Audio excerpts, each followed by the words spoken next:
Welcome back. You're watching DD India News. I'm Lepak Shikuran, moving on to launch another push for an elusive ceasefire in West Asia. U.S. Secretary of State Antony Blinken arrives in Israel on Tuesday, aimed at reviving Gaza ceasefire talks. This is Blinken's 11th trip to the region since the attack on Israel by Hamas on October 7, 2023 that triggered the Gaza conflict.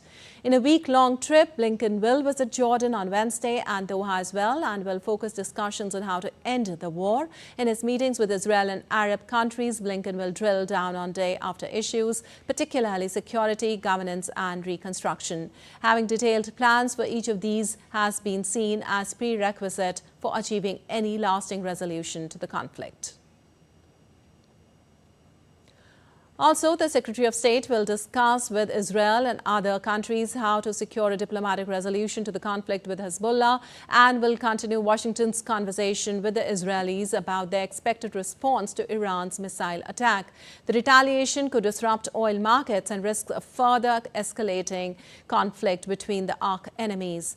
Though Hamas and Israel remain deeply at odds and are unlikely to make significant concessions before the November 5th U.S. presidential election, which could upend U.S. policy.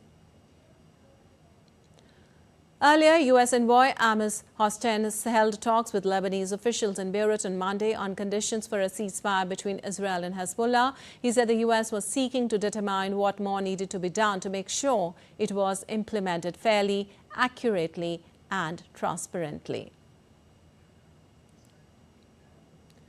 Meanwhile, an explosion occurred in Beirut on Tuesday morning as Israel continues its offensive against the Hezbollah in Lebanon. The explosion before daybreak caused sparks to fly into the air and released a black plume of smoke.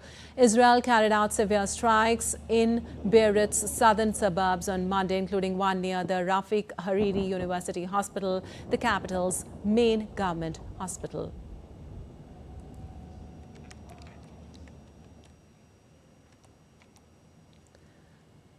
The Israeli military said it struck a Hezbollah terrorist target near the hospital and the facility was not hit. It added that the armed group systematically embeds its terrorist assets into the civilian population. Israel says it aims to drive Hezbollah terrorists from the border region so tens of thousands of Israelis can return to homes they were forced to flee over the past year due to Hezbollah cross-border fire in solidarity with Palestinians during the conflict in Gaza.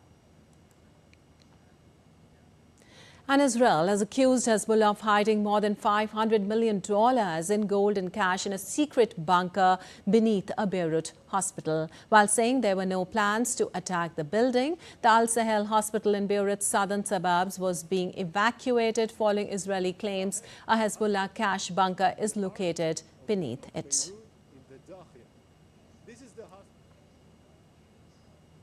I am going to declassify intelligence on a site that we did not strike, where Hezbollah has millions of dollars in gold and cash. In Hassan Nasrallah's bunker. Where is the bunker located? Directly under Al-Sahel hospital, in the heart of Beirut, in the Dakhia. This is the hospital. From both sides you can see an entry and exit. Those are entry and exit tunnel shafts for the underground bunker.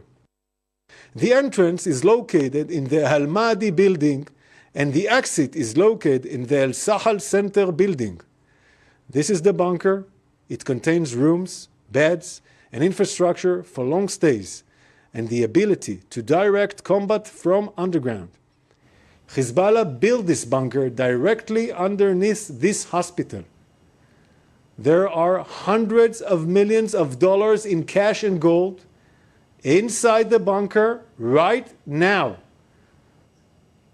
And for more on the West Asia crisis, we have Amit Mukherjee joining us. Well, Amit, Antony Blinken to make another push to defuse the conflicts in West Asia with his 11th visit to the region since the conflict started. Can we expect any diplomatic breakthrough there?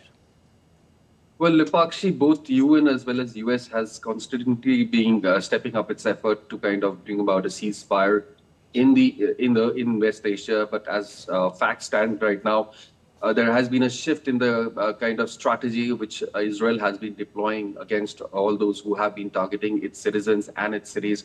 In fact, now Israel is focusing on eliminating all the crippling the backbone.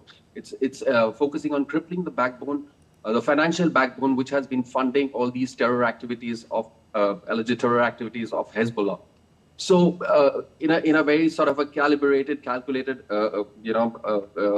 attempt, it's kind of identifying all the financial institutions which have been supplying money, providing money to mobilize people's opinions in favor of Hezbollah.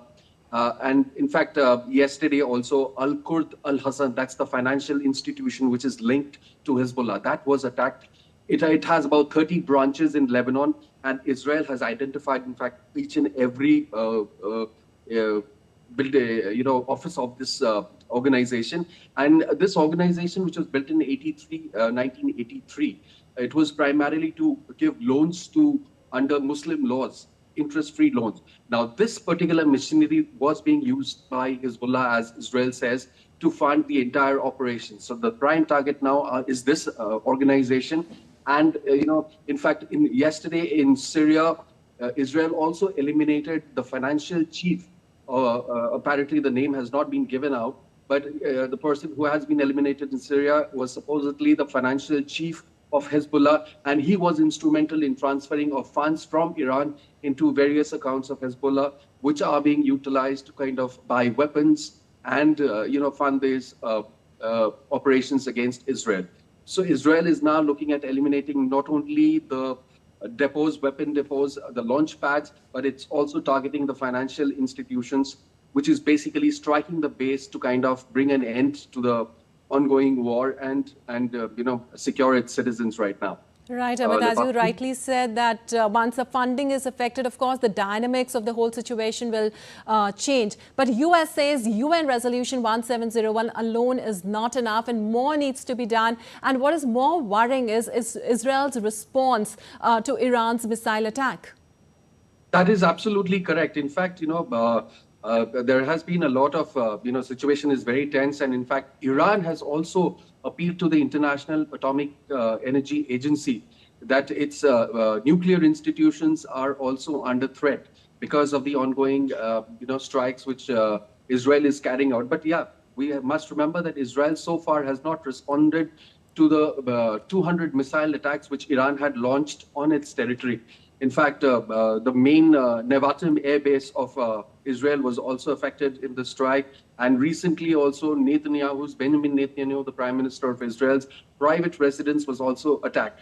But despite the fact that Netanyahu has been saying that the proxies of Iran has done a very grave mistake by attacking his personal house, they are yet to respond to the Iranian attack, which was mounted almost 2 weeks back. So there's a lot of anticipation. And in fact, while strikes are on in Hezbollah's territories right now in Lebanon, Iran is also anticipating that something might happen. And in fact, we saw some reports which was leaked out of the US 2 days back, stating, giving a picture of the kind of assault Israel might launch on Iran. So those were the details that were leaked out. So there is a lot of anticipation. Talks are going right now, but as the ground reality stands, there's no stopping of the missile attacks, whether it's by Israel or by Hezbollah. So situation out there is very, very tense. Lipakshi. All right, Amit, thank you so much for all those details.